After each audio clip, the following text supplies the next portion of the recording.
Dartmoor Prison, isolated from the outside world by walls of granite.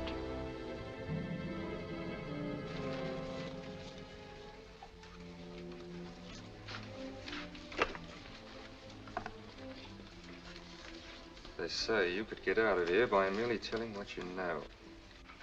You may or may not be another Scotland Yard bloke. But I'll give you the same answer I gave the others. I still have 2 years, 8 months, and 6 days left in which to make musical boxes. That'll be sold at auction for the benefit of this delightful sanctuary.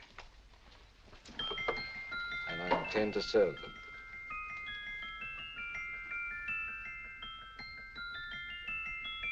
Move along.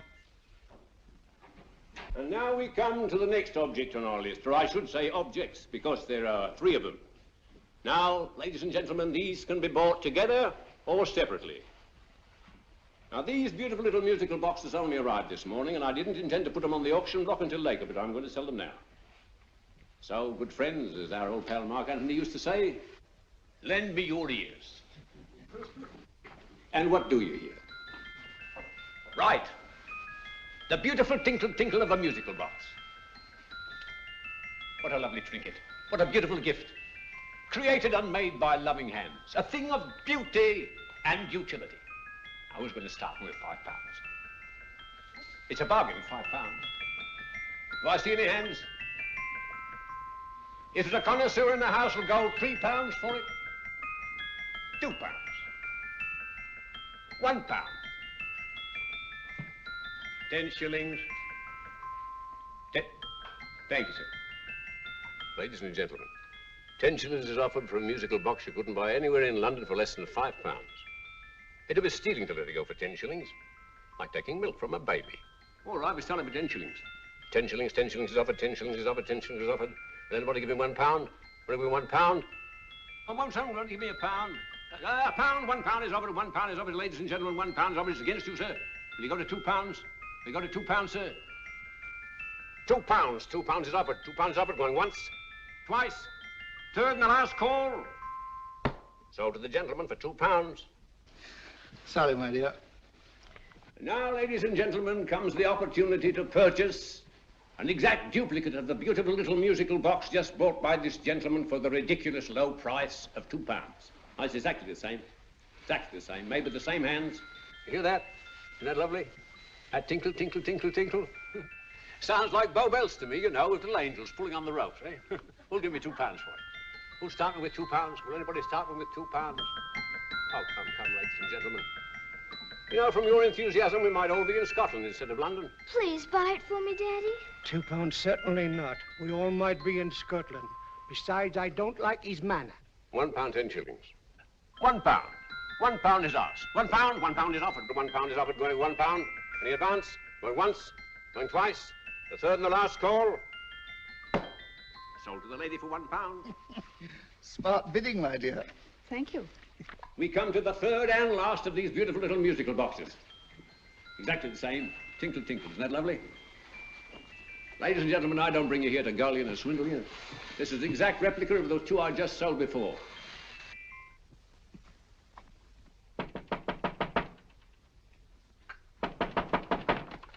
We're closed. But this is extremely important. Come in, sir, come in. I'm sorry to disturb you, but I was unfortunately delayed from arriving in time to bid on certain articles which I was rather anxious to obtain. Oh, perhaps they weren't sold, sir. We are carrying several things over. What might the articles be, sir? 3 identical musical boxes, about so large. Oh, I'm sorry, sir, but they were sold. Pity you weren't here to bid on them. They didn't bring anything like the real value. I'm most anxious to obtain them. I wonder if your records would show who the purchasers were. Oh, we don't usually give out that information, sir. For certain, shall we say, sentimental reasons, I'm most anxious to get in touch with the purchasers. I'd be willing to pay, shall we say, £5. Well, for certain sentimental reasons, sir, we'd be very happy to oblige. Alfred, today's sales. The 3 musical boxes. Musical boxes, oh. Ah, here we are. The first purchase for £2 from Mr. Julian Emery, 52 Portman Square. Write these addresses down, Alfred. Yes, sir. Second didn't leave any name. Well, how unfortunate. I think she's a dealer. You see, they don't like us to know where the things are going. On account of the profits. You say the second purchaser was a woman. Can you give me a description of her? Oh, she was a young woman, fairly tall, slender, had a light complexion and dark hair, and she was wearing A grey suit, don't you remember? That's right. She probably runs a gift shop. She paid £1. You say she comes here fairly frequently? No, I didn't say so. But she does, sir. Like as not, she'll come in on Thursday. We have sales on Mondays and Thursdays. Oh. And the third box? The third, Mr. William Kilgore, 143B Hampton Way. For 10 shillings. Quite a drop from £2. Mr. Kilgore was a Scotchman. Oh. Thank you. You've been most helpful. Oh, thank you, sir. And any time you're passing, drop in. We always have lovely things for sale. How kind, sir? Thank you. I'll be back Thursday.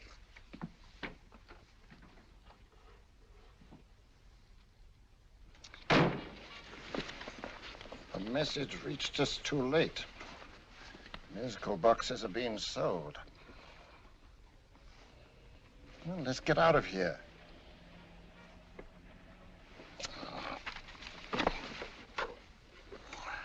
Someday you'll go too far.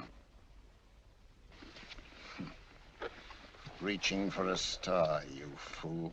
Yet a fool may touch a star, Colonel Cavanaugh, if he but reach high enough. But not possess it as you would. The musical boxes, they're being sold. What a pity for you, my dear Colonel. Is it my fault that the message reached us only an hour ago? Is it my fault that they were sold? You can't hold me responsible for that. Hope for your sake you're right.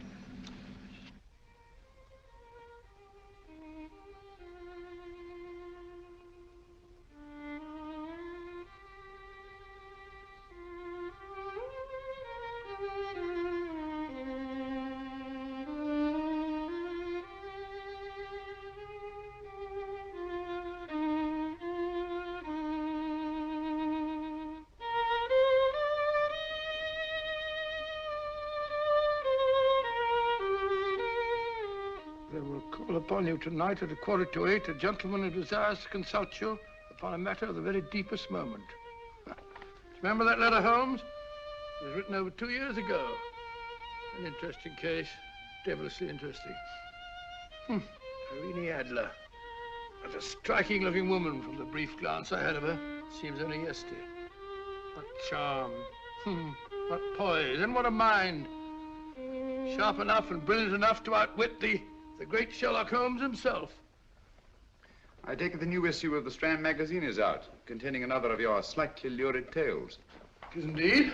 And what do you call this one? I call it A Scandal in Bohemia. Not a bad title, eh?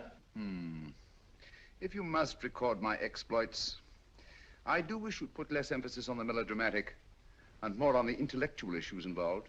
More on the what do you mean by that? Well, I do hope you've given the woman a soul. She had one, you know. By the woman, I suppose you mean Irene Adler. Yes. I shall always remember her as the woman.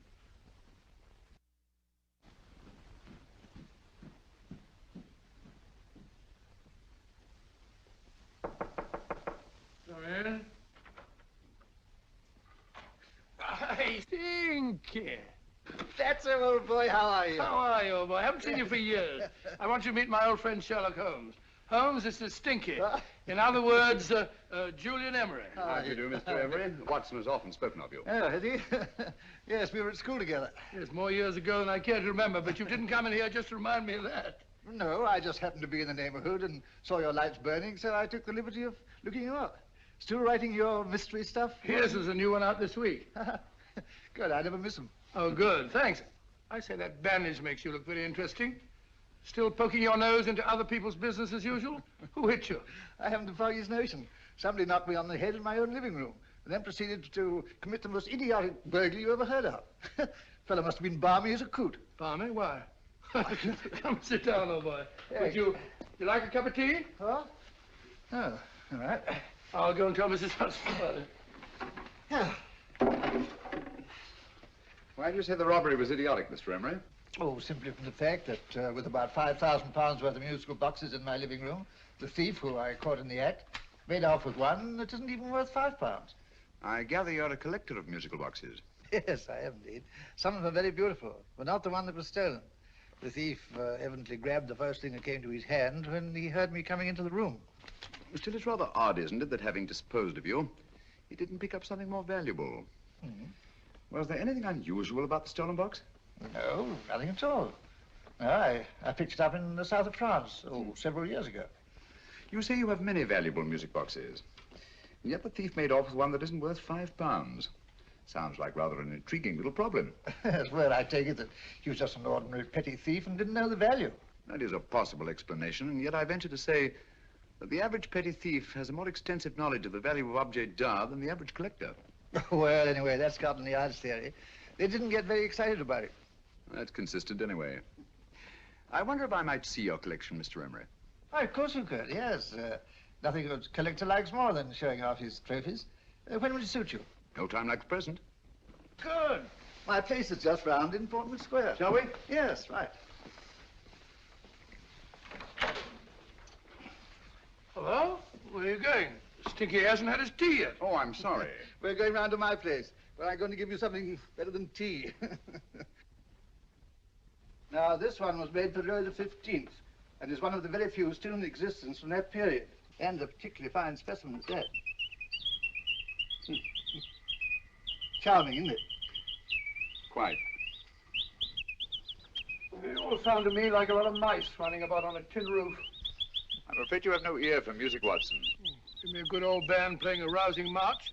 You have all your silly little tweets.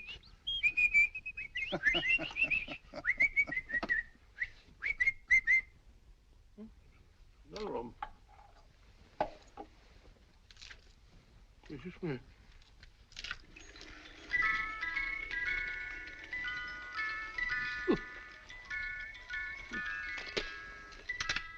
Stupid thing. Singing rabbit. What would you say offhand is the value of a box like that, Mr. Emery? Well, it's hard to say offhand, but I think we'll bring about £500 or £600 today. It's the gem of my collection. Yet a thief who steals an oddity like a musical box passes up one worth £500 for one of almost no value at all. Odd. Very odd. What was the stolen box like, Mr. Emery? Oh, just a plain wooden box about so big. Mm-hmm. As a matter of fact, I have one over here almost exactly like it. I picked this up yesterday at an auction room in Knightsbridge. Paid only £2 for it. Of course, I wouldn't in the ordinary way add one like this to my collection, but the tune intrigued me. I'd never heard it before.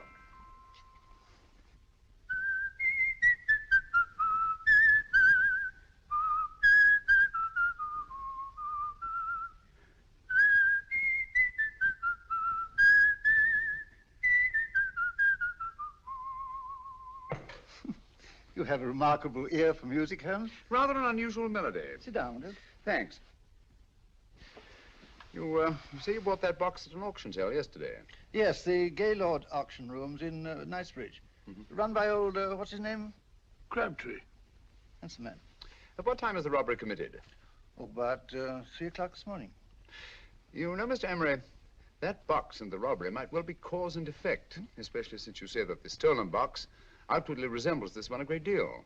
And Scotland Yard were not particularly interested, eh? Oh, yes, but I wouldn't blame him for that, especially as I told him I was quite unable to describe the thief, except, of course, for the fact that it was definitely a man. All you remember is that you came in here and someone struck you on the head. Yes, and the next thing I knew, my man was trying to revive me. It might be wise for you to put that box away somewhere and lock it up. Oh, I don't think that's necessary. Besides, everything's insured. Well, at least if any further attempts at robbery are made, I'd suggest that you call the police, rather than running into any personal danger. Oh, come, Holmes, aren't you being a bit of an alarmist? Possibly. Well, I must agree with old Stinky. Seems to me you are making rather a mountain out of a moleskin. Molehill is the word, old boy, and it's time you were in bed. Thanks so much for letting us see your place. Now, it's been glad meeting you. Holmes, I can't understand why you were so mysterious. Seems to me the petty thief explanation was the only sensible one. Really? Yes, I can't see how you can believe it was anything else. I didn't say I believed it to be anything else. The petty thief theory is the obvious one, I grant you. However, it's often a mistake to accept something as true merely because it's obvious. The truth is only arrived at by the painstaking process of eliminating the untrue.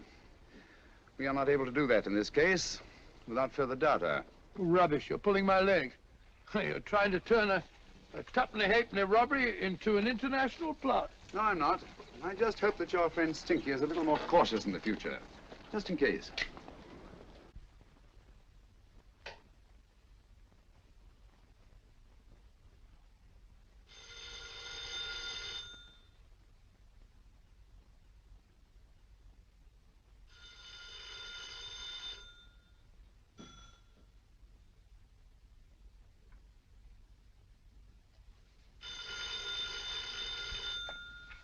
Hello?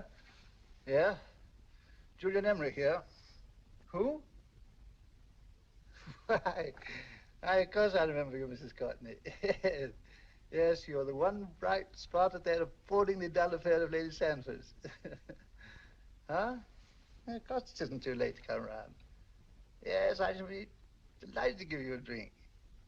I tell you what, come straight up and I'll leave the door unlatched. Right, well, 15 minutes? Good. I shall be counting each moment. No, I mean that, really. Right, goodbye.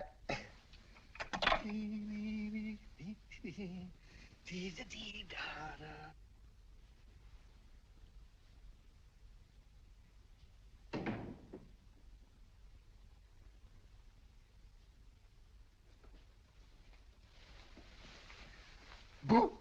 Oh, you startled me. Did I? Yes. Must be the pixie in me. I know I shouldn't have called you so late, but I was at a party just around the corner, and I remembered your invitation to see your collection of musical boxes. My dear Mrs. Courtney, pleasure is all the greater for being so unexpected. My friends call me Hilda. Thanks. Mine called me Stinky. Stinky, how quaint. Oh, what a perfectly wonderful collection of musical boxes. You know, when you told me you had a collection, I had no idea it was so attractive. Yes. They appeal to the ear as well as to the eye. Oh, what a plain little one. Why, it looks just like a country cousin amid all this grandeur. No. You mustn't underestimate the country cousin. Only last night a burglar broke in here, and with all these to choose from, went off with one very much like it. Really? Yes, I don't mind the loss of the box so much, but I do resent this crack on the skull. But it makes you look so interesting. Oh, do you think so? Uh-huh. It's funny, that's what old Fatso said. Fatso? I mean, Dr. Watson.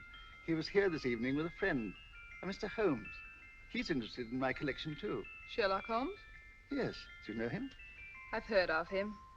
Yes, he seems to think I'm in some sort of danger. What a haunting tune. It takes me right back to my childhood. Really? You know, it's odd that you should be interested in that particular musical box. Odd? Why? Because Mr. Holmes is also interested in it. He may have been more interested in the tune than in the box. I did, yes, that's right. I remember now. He whistled it note for note, having heard it only once. Really? He must be a remarkable man. Bit of an alarmist, if you ask me. Don't you believe in warnings? Of course not. Who'd want a box like that? I would. You're not serious. Oh, but I am. Well, you put me in a very awkward position. I'm a collector, you know. And a collector buys but never sells. But if the price were high enough... The price has nothing to do with it. It's the principle of the thing. Yes, well, we haven't had our drink. No, thanks. I must be getting along. Must you really? I'm afraid so. You're not walking out on me, are you? My reputation. Stinky. I say, you know, you are an attractive woman. Thanks.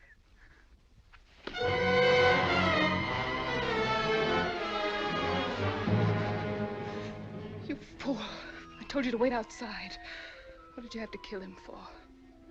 All I had to do was walk out with this. He held you in his arms. Don't touch him. Don't touch anything. Now get out. I'm sorry. You're sorry. What about me? This is murder.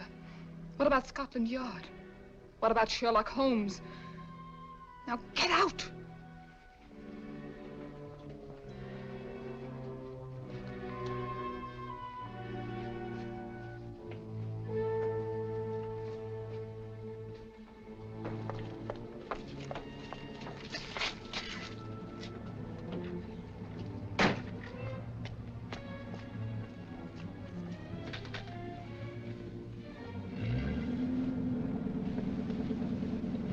Did you get it? Good. Did you have any trouble with him? Just a matter of murder. Ah, Mr. Holmes. Hopkins? Thanks for coming so promptly. Inspector Lestrade suggested that I call through to you. Mr. Emery was the client of Mr. Holmes, Inspector. Indeed. You didn't mention that when I telephoned you, Mr. Holmes. Well, not exactly a client, Inspector. Sergeant Thompson? He was killed between the hours of 11 and 2 o'clock this morning, Mr. Holmes. Must have been someone he knew, someone of whom he had no suspicion. Poor old Stinky. It's all my fault. I should have prevented this. Well, it's no time to start talking about that now, Doctor. Apparently it's gone. That's the second attempt on the musical box that Emery bought at the auction sale. And this time it was successful. But that box was only worth £2. It was worth a man's life, Watson. I think we'd better pay a visit to Gaylord's auction room and that fellow Crabtree. Inspector, may I suggest that you make a complete search of this flat for a small, plain, musical box about that size. Thank you. Come on, Watson. You say the first box went to Mr. Julian Emery. The second to Mr. Kilgore, 143B Hampton Way.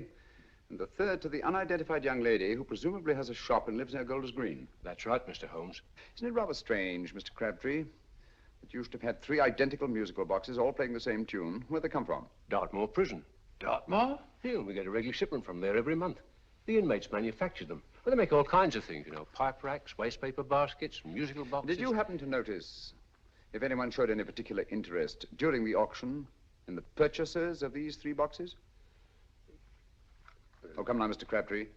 This is very literally a matter of life and death. Well, since you put it that way, Mr. Holmes, there was a gentleman came in here about an hour after closing time, and he was in an awful state, he was. He gave me £5 to tell him where the boxes had gone to. He said they had a sentimental value for him, sir. Expensive sentiment.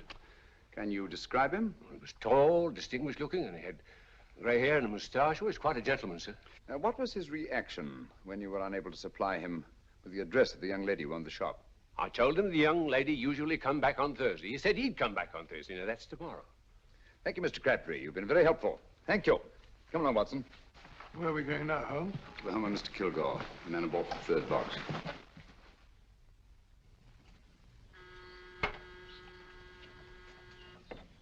But hang it all, Holmes, how do you know those other 2 musical boxes are of any importance? I don't, but I certainly have no intention of waiting until the owners are murdered to find out. No one at home. I hope that's the explanation. I'll have a look through this window.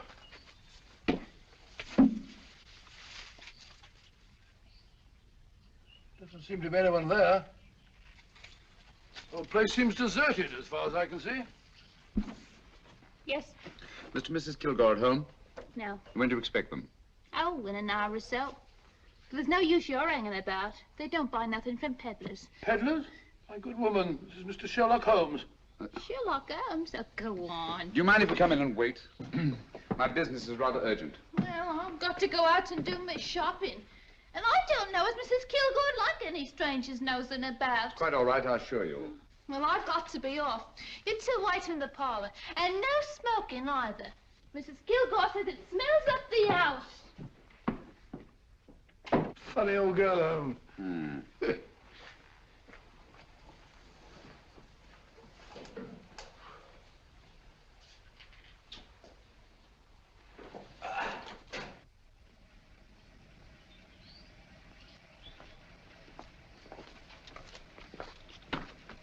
Park Lane. Park Lane? And what would the likes of you be doing in Park Lane? Now, don't worry about the fare, Ducky. If you knows how to get to Park Lane, up it.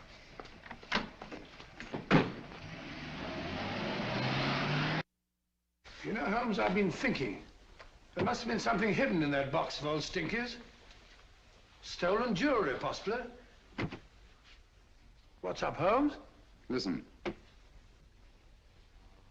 What's just the steam in the water pipes?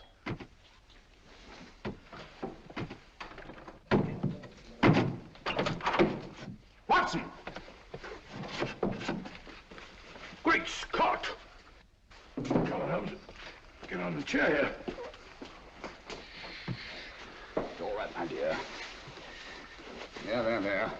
Now, don't worry. It's all over. There you are, dear. Don't cry anymore. She tied me up and shut me in the cupboard. I know, I know. She won't come back. Did you show her your new musical box? Yes, she said she wanted to hear it play, and as soon as I showed it to her, she grabbed hold of No, me. I know. Now, don't worry, don't worry. We'll buy you a new musical box. Yes, my dear, the best one in London. Watson. Oh, what a fool I've been. What do you mean, Holmes? She took the musical box out of this house in that market basket, right under our very noses. Why could the Kilgore charwoman want to take the music box? She isn't the Kilgore charwoman. She's a consummate actress. An extremely clever, unscrupulous woman who will stop at nothing. Take care of the child, will you, Wolf, until our parents get back. Explain everything to them. Of course I will. But, Holmes, where are you going? Somewhere, somehow, I must get to the young lady who bought that third musical box before our opponents find her. I only hope that I won't be too late. Oh, no. No, darling, you mustn't cry anymore. Now, cheer up. Would you like to hear old Uncle make a noise like a duck?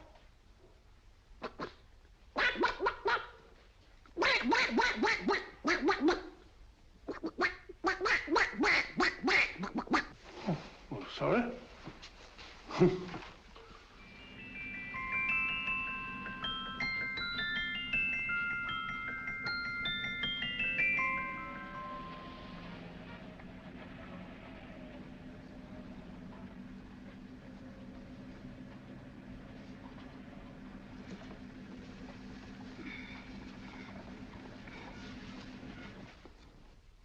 And now, ladies and gentlemen, how much am I offered for this beautiful lace Dresden china figurine? A lady of the French court. Now, this is the genuine article. What a beautiful ornament for your mantelpiece. Or you could use it as a centerpiece on the dining room table. Now, will somebody start me for £10? Will somebody start me for £10? £8? £7?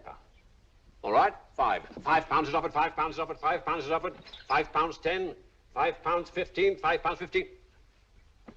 £6 is offered, £6, going once, going twice, the third and the last call. Have you all done? Sold to the lady from Twickenham for £6. Next, we have a real museum piece, ladies and gentlemen. A fine 19th century doll. The costume an exact replica of the holiday clothes worn by the Hungarian peasant women. Now, ladies and gentlemen, an article like this will cost you from £15 to £20 in a West End shop. I'm not going to ask you for anything like that. Who'll give me £2 for it? £2. Anybody offer me £2? £2 for the Hungarian? £2? £1. What? Anybody give me £1? Anybody offer me £1 for the doll? £1 is offered, ladies and gentlemen. £1 is offered. Now, I'm not going to waste your valuable time or mine in trying to get one half of what this beautiful doll is worth. If the young lady can steal it for £1, that's her good fortune. So it's going once, it's going twice, the third and last call. Any more? Sold to the young lady for £1. And now, ladies and gentlemen, may I draw your attention to something which may be a great surprise to you, worthy of any collection. The only other one like it is in the British Museum. It's a Ming vase of the 7th dynasty. This vase lay in a large collection somewhere outside Rome for over 2 centuries, I understand. It was discovered there by the noted antiquarian, Sir Andrew Coppleston.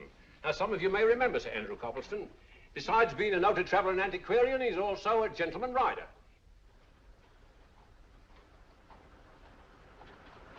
The girl with the parcel in her hands, that's her. Are you sure that's the girl? Well, she fits perfectly the auctioneer's description. Follow her, Hamid.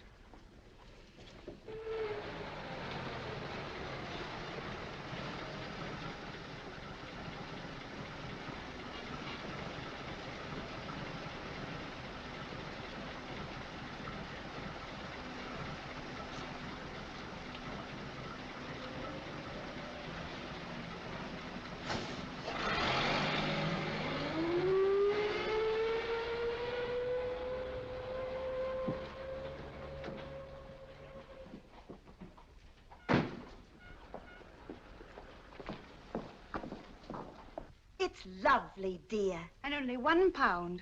We can get at least 3 for it. Easily. I'll go make some tea. I could do with a cup. Right.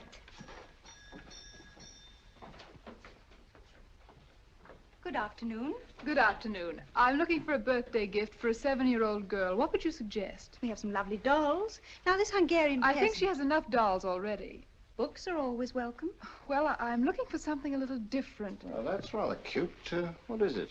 Oh, that's a musical box. Children always love them. And this is an exceptionally nice one. It plays many tunes.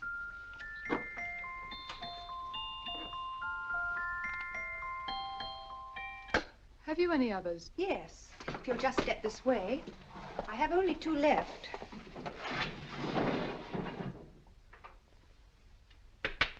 How nice.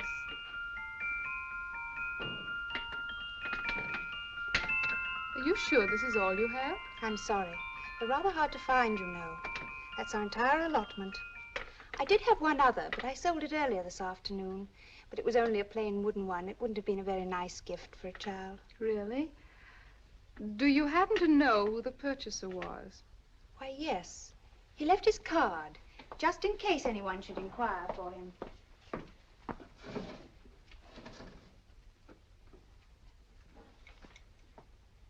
How interesting.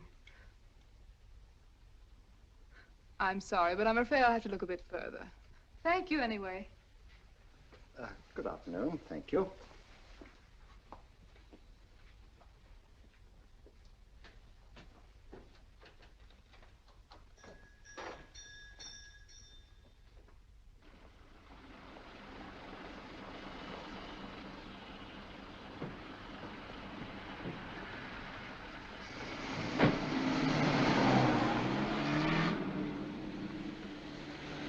Heavy! Follow that cab. Here now, what? Scotland Yard. Hop in.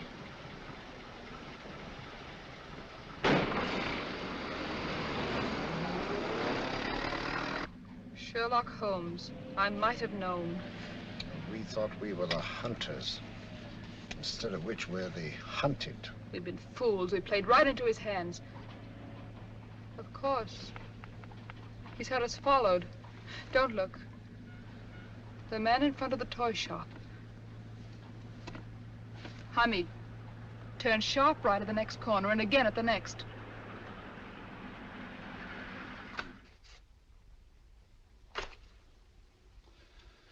No photograph of her, Commissioner, as I expected. She's not a known criminal. But how do you expect to know if you do find her? After all, she was disguised as a charwoman. Don't worry, old fellow.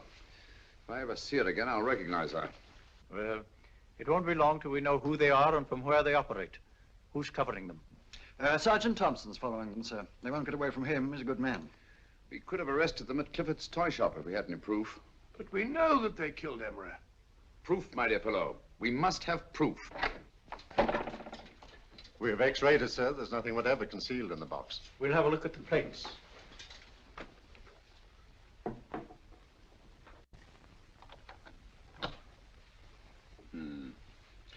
There must be some clue.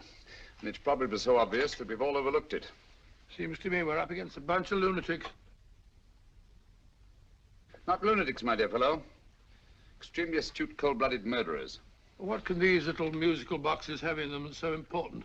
Don't forget, they were made in Dartmoor prison. You can smuggle stuff into prison, but not out. Do you want us to break the box apart, sir, to see if there's anything the x-ray hasn't caught? No, not yet. Do you mind if I take it? Certainly. Thanks.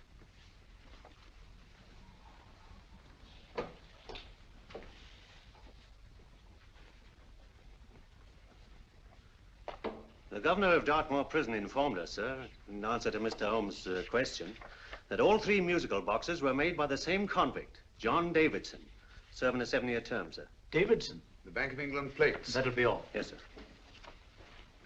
Now we're getting somewhere. Wait a minute. How did you know about the plates, Mr. Holmes? I'm a student of crime, Inspector. I make it my business to know about such things. And when the name of Davidson was mentioned... Well, who is this fellow Davidson? As long as Mr. Holmes seems to know all about it already, I suppose there's no harm in telling you. 2 years ago in London, there occurred a robbery of such tremendous importance, although the stolen articles themselves have no intrinsic value whatsoever, that the Home Secretary was instrumental in seeing that not a word of it appeared in any newspaper. But you never told me anything about this, Holmes. You were away at the time. Articles of no intrinsic value and yet of such importance? I don't understand. Davidson was apprehended within 15 minutes of committing the theft. But by that time, he'd hidden the articles in question and they've yet to be found. Before going further, Dr. Watson, I must inform you that this matter's not to be mentioned outside of this room. Of course not. Do I look like a man who'd gossip? Let's not go into that now, old fellow, shall we? Davidson had been employed for years in a position of extreme trust by the engravings department of the Bank of England. The articles he stole were nothing less than a complete duplicate set of plates for printing £5 notes. What? The Bank of England's own plates? Precisely. And with those plates, a gang of crooks could flood England with £5 notes, not forged in the usual sense of the word, but notes undetectable from genuine Bank of England notes in any way whatsoever. Good heavens. Any whisper at all might have resulted in enormous damage in shaking public confidence in the Treasury. We tried everything after we arrested Davidson. Offered him a shorter sentence if he'd tell us where he'd hidden the plates. Why, we even put in Scotland Yard men with him as cellmates, but no results. Obviously, Davidson is a man of strong character and infinite patience. Yet suddenly he feels impelled to smuggle out the secret of the hiding place of the plates to his confederates. Why? I don't understand, Mr. Holmes. Well, for example, has the Bank of England made any plans to radically change the design of the £5 note so that in, say, 7 years from now, notes made from the stolen plates would be worthless? Confidentially, Mr. Holmes, such a move was discussed. But replacing all the £5 notes in circulation would be such a Herculean task that nothing's been done about it as yet. I see. Of course, there is another possible explanation. Davidson didn't have much time to find a hiding place before he was captured. He may be afraid that the plates will be accidentally discovered before he's released. Hence his anxiety to communicate their whereabouts to his confederates as soon as possible. I believe you've hit it, Mr. Holmes. I'm sure that the message is contained in this musical box. Or rather, in all 3 musical boxes, since possession of all 3 seems to be essential. Our opponents have 2/3 of the puzzle, we have 1/3. Well, what are you going to do, Holmes? Try to deduce the message from the 1/3 that we have.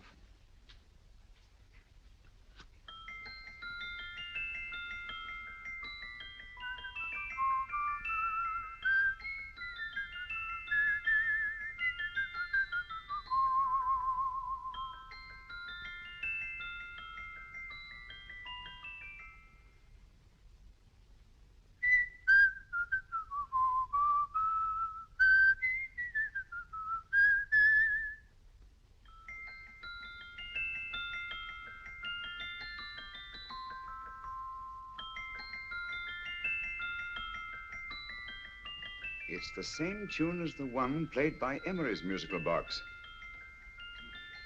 And yet it's different. Sounds the same to me. The tune. Somehow the tune is the key to the mystery. It must be the tune. Otherwise, why use 3 musical boxes to convey the message? Why not collar boxes or shoe boxes? Yes? It's for you, Inspector. Oh, thank you, sir. Inspector Hopkins speaking. What?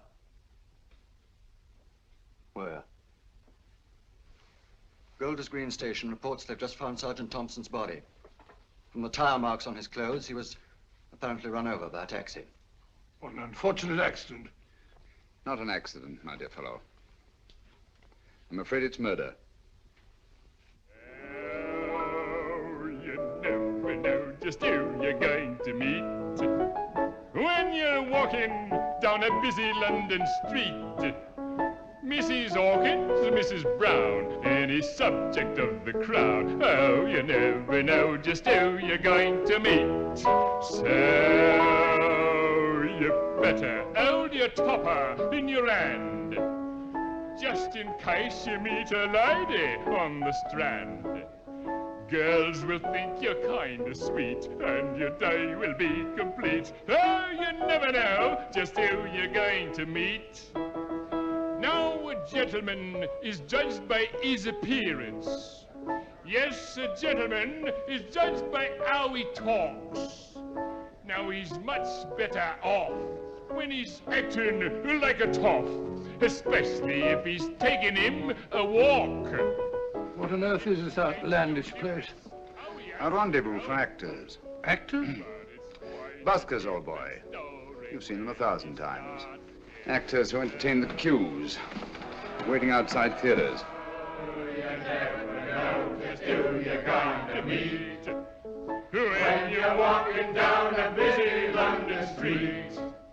So you better wear your best, go with eyes to look your best, 'cause you never know just who you're going to meet. So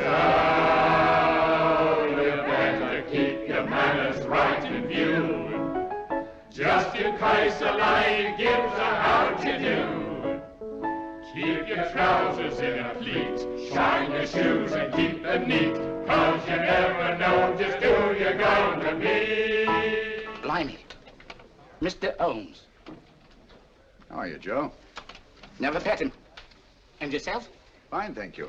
I want you to meet a friend of mine, Dr. Watson, Joe's sister. Oh, well, any friend of Mr. Holmes is a friend of mine. Hi, Joe. He did me a good turn once that I'll never forget. Yes, I cleared Joe of a most unpleasant charge. Murder, no less. Oh, really? By proving to the satisfaction of the police that he was busy at the time blowing open someone's safe. That's right, Governor. Good gracious me. Joe, now you can help me. Come on, buzz off, buzz off. Come on, up it, up it. Can't a gentleman have some peace and quiet around here? And you too. There you are, Mr. Holmes. Now we can have some peace and quiet around here. Thank you, Joe. There's £5 in this for you. Well, I wouldn't want to take it on myself, sir, but I can get somebody to do it for you for half of that. You don't know what the job is yet. For £5? Murder, ain't it? What? No, Joe, not murder, just music. I want you to identify a song for me. Oh, there ain't a song that's been written that I don't know. That's why I came to you. Of course, the violin is more my instrument, but, oh, well, here we go. Now, listen to this, Joe.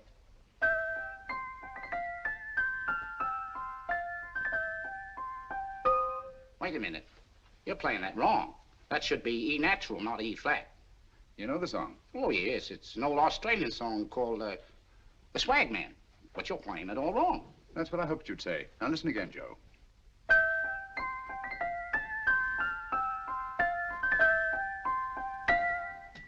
That's the same tune, all right, but you're making different mistakes than you did the first time. No, not mistakes, Joe. Call them variations. Here, play the song for me, will you, the way it's written.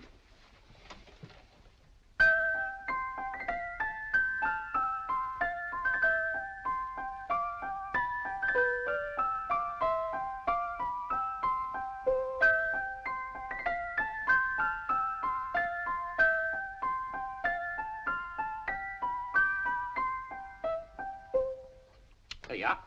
Thank you, Joe. What's it mean, Holmes? Are you onto something? Perhaps. I don't know yet. It's probably a code of some sort. Joe, could you write the song down for me, the way it was originally written? Oh, sure, Mr. Holmes. But it'll take a few minutes. Mm-hmm. Here, Mabel. Pale ale. Come on, up to it. Along with it.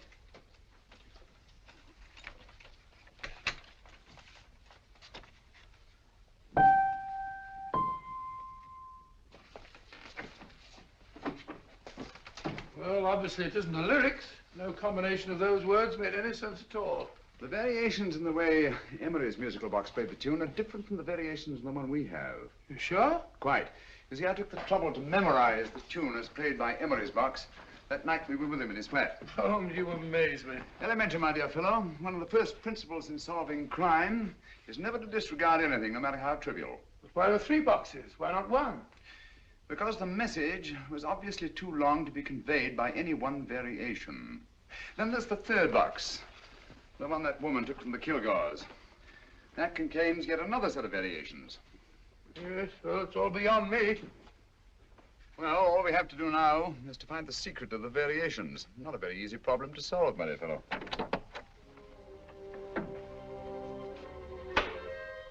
Hello. What's up? We've had company.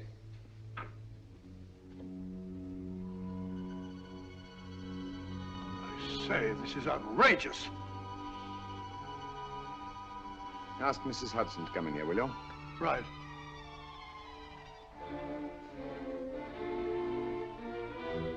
Hudson? Yes? Oh, there you are. Will you come up here at once, please? Oh, coming, sir.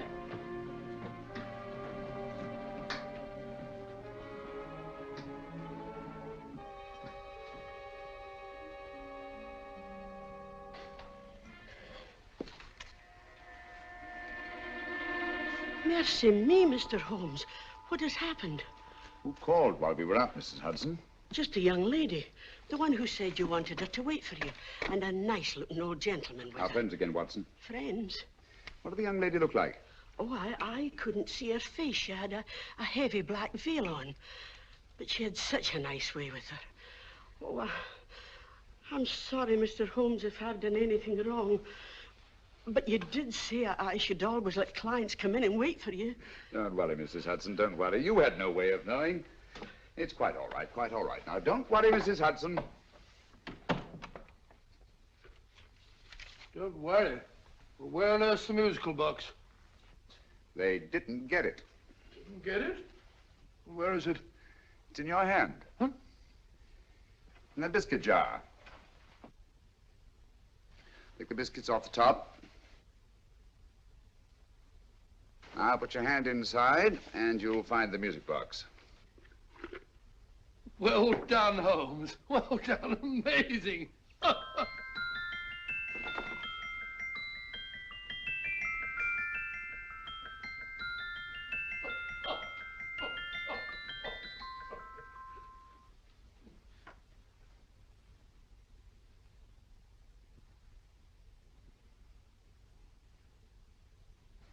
Phew.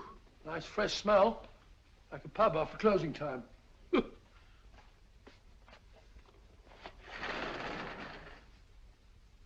I say, Holmes, What? it's morning. Allow me to congratulate you on a brilliant bit of deduction.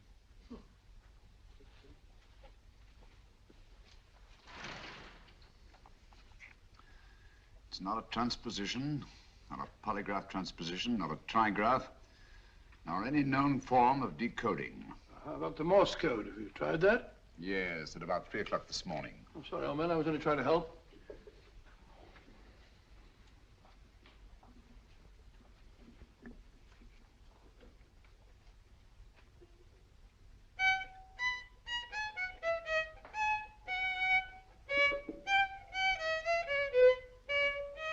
Oh, do me a favor. Not again. Must have heard that thing 1,000 times. Kept me awake all night.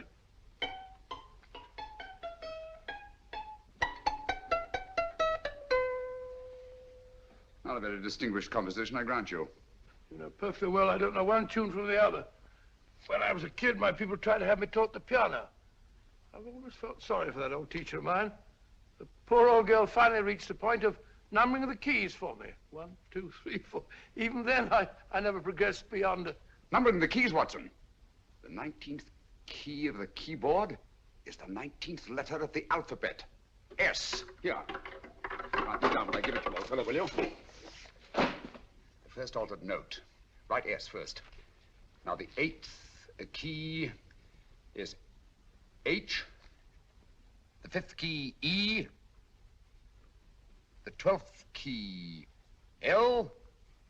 The 6th key, F. S-H-E-L-F. Shelf. Your piano lessons were not in vain, old fellow. You've solved it. Thank you. Thanks, old bean. Hold it. We now have 2/3 of the message. Behind books, third shelf, secretary, Dr. S. Presumably, these are the first and second portions of the message. And this gang has the first and third parts of it. Precisely. Then it's a stalemate? Yes, Commissioner, but we can't leave it like that. There's no doubt in my mind that they'll try to secure our third of the message that's missing.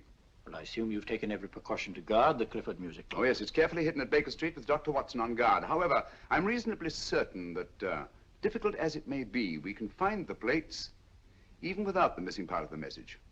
Behind books, third shelf, secretary, Dr. S.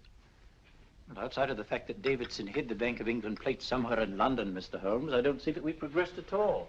Allow me to point out to you, sir, the key words Dr. S. It looks as if the plates were hidden in the house of the doctor.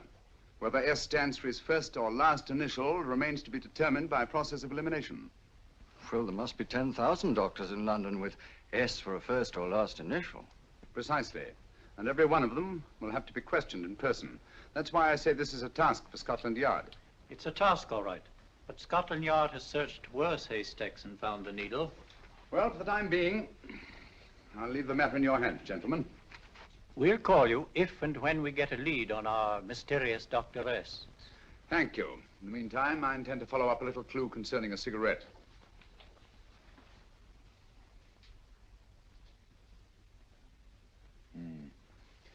You're certain of the identification of the tobacco? Absolutely. I have made up this special blend for only 3 customers. It is almost pure Egyptian, with admixture of latakia for added body, and a pinch of perique. Merely a whisper, as one might say, for elusive fragrance. Yes. And the 3 customers?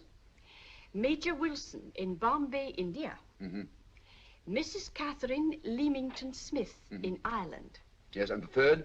Mrs. Hilda Courtney of Park Mansions, Bryanston Square. Thank you. Thank you very much. You've been most helpful. It is a pleasure to have been of service, Mr. Holmes.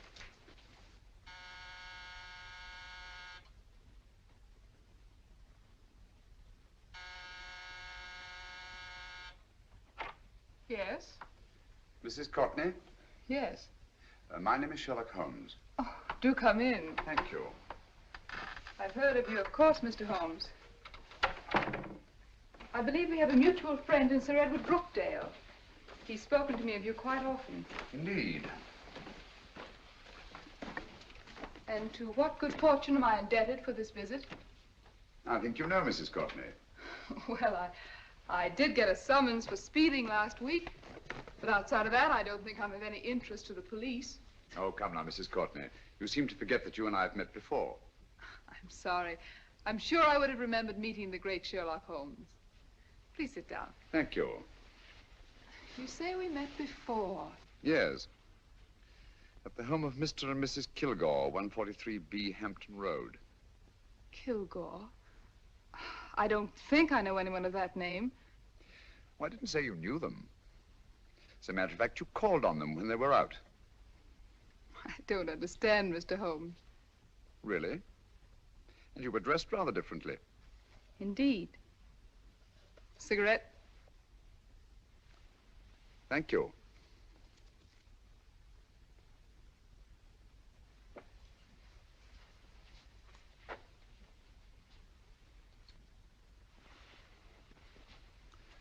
Thank you. You know, Mrs. Courtney, people generally forget, in assuming a disguise, that the shape of the ear is an almost infallible means of recognition and identification to the trained eye.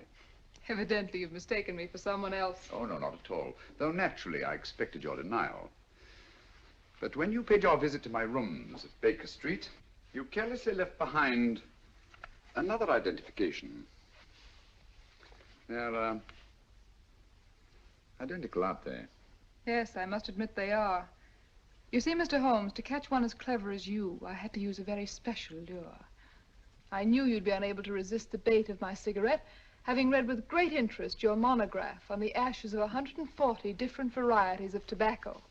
I should advise you not to move, Mr. Holmes. I must congratulate you on your ingenuity, Mrs. Courtney. It was indeed a brilliantly designed trap. Thank you, Mr. Holmes. Praise from a master is indeed gratifying. I shall always cherish the memory of your flattering words. Memory? Precisely. I'm afraid these gentlemen have a most regrettable task to perform. Unless, of course, you care to turn over the missing musical box with your pledge to take no action against us in the future. I'm afraid that will be impossible. I thought that would be your answer. Hamid! Careful! Careful. There's no need to be unnecessarily rough with our distinguished guest. You realize, Mr. Holmes, that your demise will not take place here. The corpus delicti, you know. Well, naturally. Shall we go? It's so fearfully awkward having a dead body lying about. Don't you agree, Mr. Holmes? Another dead body shouldn't weigh too heavily on your conscience, Mrs. Courtney.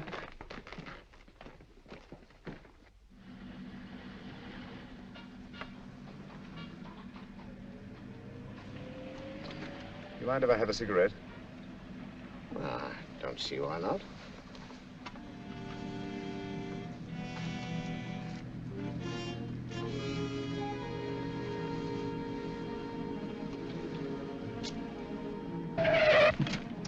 Be careful, Hamid. It's the brakes, they bind. Thank you, Colonel Cavanaugh. It's very considerate of you.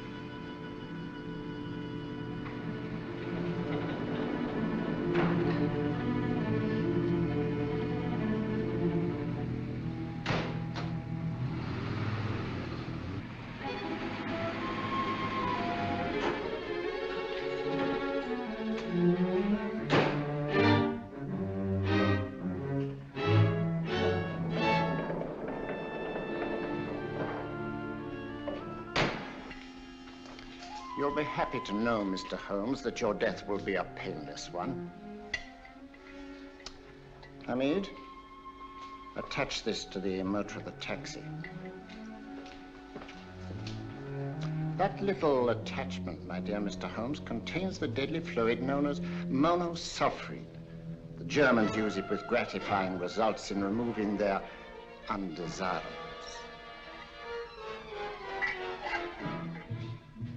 Start the motor.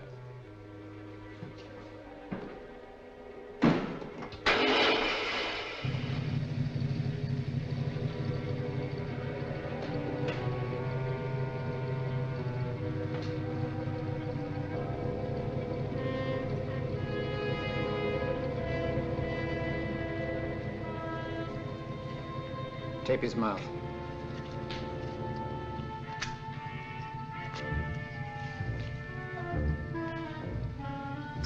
Now, up with him, Hamid.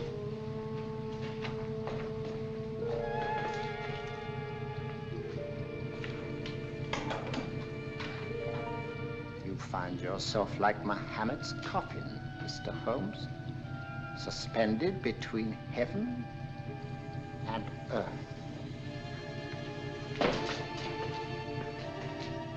Plenty of fuel in the tank? Good.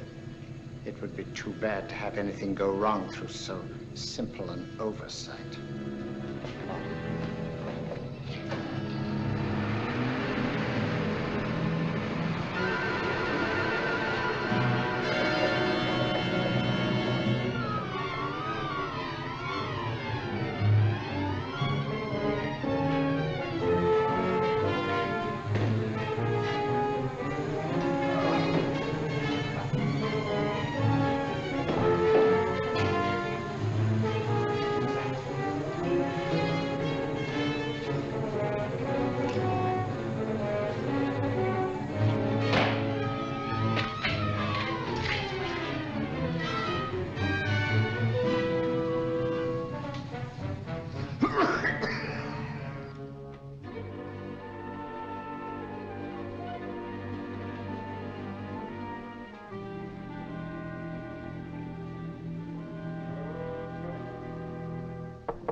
Good afternoon. Mr. Sherlock Holmes? No, I'm Dr. Watson. Oh, of course, Dr. Watson. How stupid of me. Oh, so this is stupid of me. Won't you come in? Well, I really came to see Mr. Holmes. Oh, I'm afraid he's out. I don't know when he'll be back. Perhaps there's something I can do. Won't you sit down? Thank you. You know, Sherlock Holmes and I have been engaged on a great many cases. Oh, really? Yes, indeed. As a matter of fact, this very moment, we're involved in one of the most baffling... Oh, well, won't you tell me your trouble? I may be able to help you. That's very kind of you, Dr. Watson. Perhaps if I wouldn't be imposing too much. Imposing? Oh, there's no imposition. No imposition at all. A pleasure, I assure you. Now, tell me all about it, Miss Williams. Mrs. Williams. I live in Surrey, Dr. Watson, and I've come up to London in sheer desperation. My only sister has disappeared, and the local police seem utterly unable to find her. Well, Holmes and I solved a case exactly like that once. Very interesting as far as I remember. I call it the adventure of the solitary cyclist. Oh, sorry. Now I come to think of it, it wasn't so very similar. Entirely different. I don't think what I was saying. Where were we? She's only 17, Dr. Watson, and until she disappeared last Thursday, she seemed to be in the best of spirits. Possibly a romantic entanglement? Oh, no, nothing of the sort. She left no note, didn't even pack a bag, no explanation. She just started to walk to the village from our house in broad daylight and simply vanished from the face of the earth. Oh, there. Might I have a glass of water? Glass of water.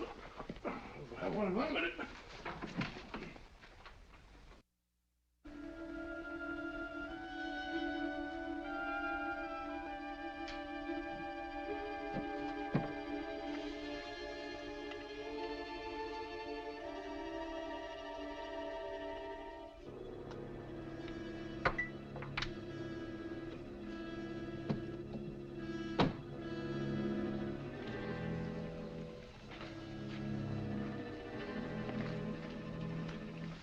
There you are, my dear.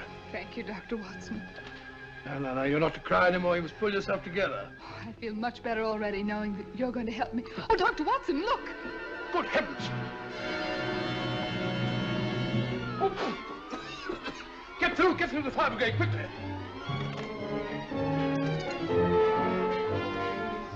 Haven't you a fire extinguisher? By Jove, we have in the kitchen.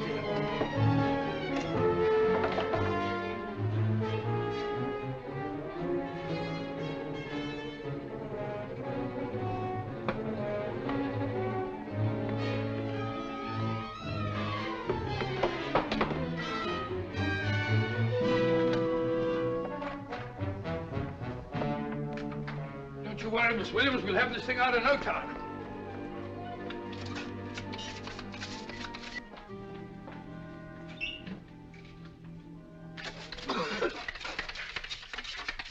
That's got it. Get some air. Well, you see, there was no need for the fire brigade after all. I hope you weren't too frightened, Miss Williams. Oh, gone. That's the trouble with women. They always lose their heads in an emergency. Well...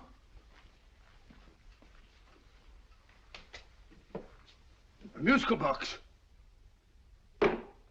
Great Scott! Miss Williams!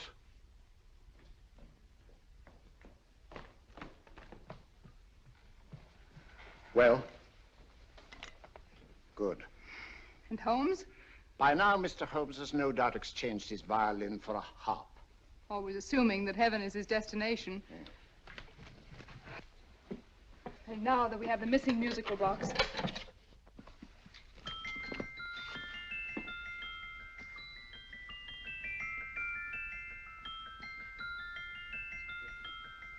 Nineteenth note. 19th letter. Yes. He hasn't been there, you say? Holmes, where on earth have you been? I've been trying to get you at the club, at Scotland Yard, all over London. You were looking for me in the wrong places. Holmes, terrible things happened. I've been duped. That woman, she made a complete fool of me. Well, what do you mean? Well, she came here, let off a smoke bomb. I thought the whole place was on fire, and my first thought was to save the musical box. No need to say any more. She has the box. Yes. Don't blame yourself too much, old fellow. She is an extremely clever antagonist. Smoke bomb, you said? Well, you can console yourself with the thought that your charming friend is at least a reader of yours. What do you mean? If I remember correctly, you wrote about my little experiment with smoke and the cry of fire in a story you entitled A Scandal in Bohemia, which has just appeared in the Strand magazine. All right, old boy. Don't rub it in. Well, it may cheer you up to know that you made a fool of me, too. That cigarette stub was planted here for one express purpose. We're going to bandaging around this place. Bandaging? What's the matter, Holmes? You hurt? Explanations will have to wait until later. At the moment, we're faced with a problem which I fear is insurmountable. Come over here, old boy, will you? Right. Our opponents are in possession of all three parts of the code. And here are we, while the Bank of England plates pass into their possession. Cheer up, old fellow, cheer up. As Dr. Samuel Johnson once said, there's no problem the mind of man can set that the mind of man cannot solve. What's that, old fellow? I was just quoting Dr. Samuel Johnson. He said there is Thank no... you, Watson. Thank you. Leaving the front reception room, we come into the main hall, where Dr. Johnson was in the habit of passing through to have his meager meals in the dining room opposite, in company with his friend and biographer, James Boswell. We will now pass up the stairway, which remains in its natural wood finish, just as it was when the good doctor was here. The framed etching on the wall is believed to have been presented to Dr. Johnson by the distinguished painter, Sir Joshua Reynolds. I've been told here that that picture was given in by Mrs. Thrale, and it's definitely not a Reynolds. Is that important, my dear? Oh, I'm sorry. This way, ladies and gentlemen, please, this way. Move along, children, move along. The secretary's not on this floor. Patience, Hamid. I have a feeling My that... dear Colonel, with Sherlock Holmes out of the way, what could go wrong?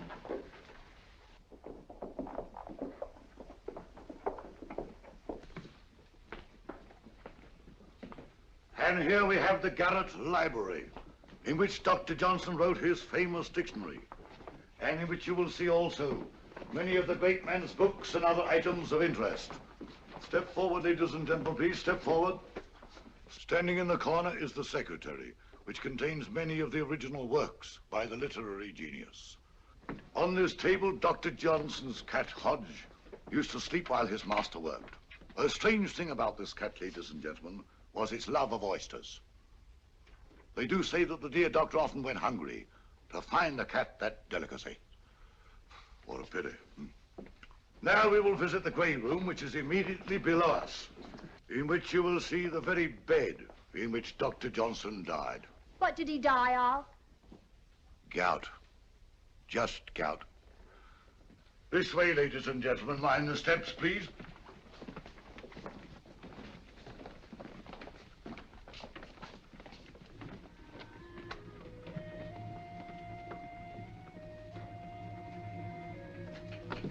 Your keys.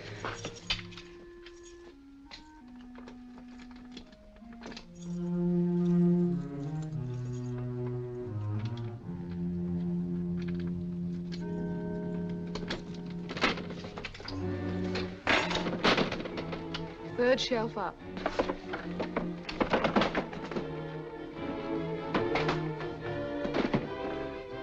The knife.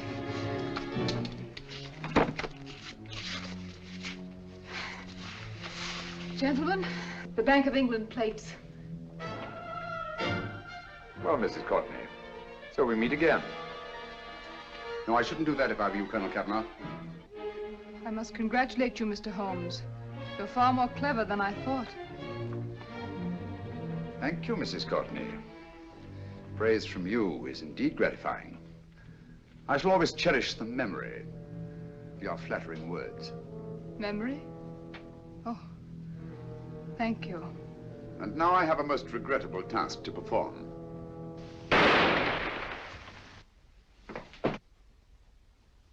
Holmes! Coming, Holmes! Holmes, you all right? Perfectly, thank you, old fellow, but I think this gentleman on the floor requires some medical attention. We must see that he looks his best, you know, when he's hanged. Take them in charge.